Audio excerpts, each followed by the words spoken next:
Sans dessus-dessous, de Jules Verne, lu par Lou Antonoff. 1. Où la North Polar Practical Association lance un document à travers les deux mondes.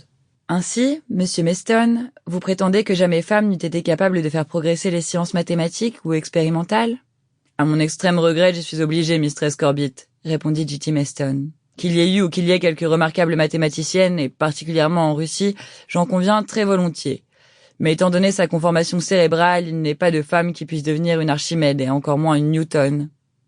Oh, Monsieur Meston, permettez-moi de protester au nom de notre sexe d'autant plus charmant, Mistress Corbett, qu'il n'est point fait pour s'adonner aux études transcendantes. Ainsi, selon vous, Monsieur Meston, en voyant tomber une pomme, aucune femme n'eût pu découvrir les lois de la gravitation universelle, ainsi que l'a fait l'illustre savant anglais à la fin du XVIIe siècle? En voyant tomber une pomme, Mistress Corbett, une femme n'aurait eu d'autre idée que de la manger, à l'exemple de notre mère Ève. Allons, je vois bien que vous nous déniez toute aptitude pour les hautes spéculations.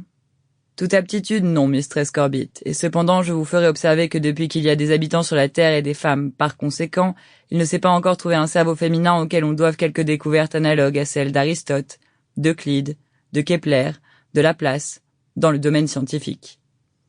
Est-ce donc une raison, et le passé engage-t-il irrévocablement l'avenir? Ce qui ne s'est point fait depuis des milliers d'années ne se fera jamais, sans doute. Alors je vois qu'il faut en prendre notre parti, Monsieur Meston, et nous ne sommes vraiment bonnes qu'à être bonnes, répondit J.T. Meston. Et cela, il le dit avec cette aimable galanterie dont peut disposer un savant bourré d'X. Mrs. Evangelina Scorbett était toute portée à s'en contenter d'ailleurs. Eh bien, Monsieur Meston, reprit-elle, à chacun son lot en ce monde. Restez l'extraordinaire calculateur que vous êtes, donnez-vous tout entier au problème de cette œuvre immense à laquelle vos amis et vous allez vouer votre existence.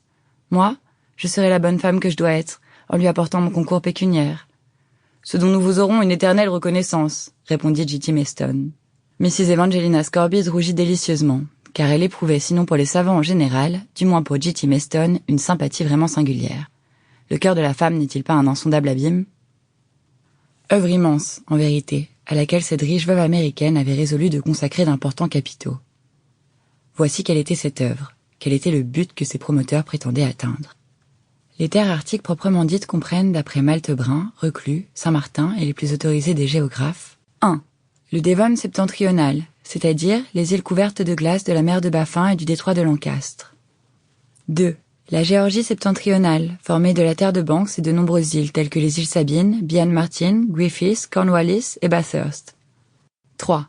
L'archipel de Baffin-Parry, comprenant diverses parties du continent circumpolaire, appelées Cumberland, Southampton, James Somerset, Boothia Felix, Melville et autres à peu près inconnus. Sample complete. Ready to continue?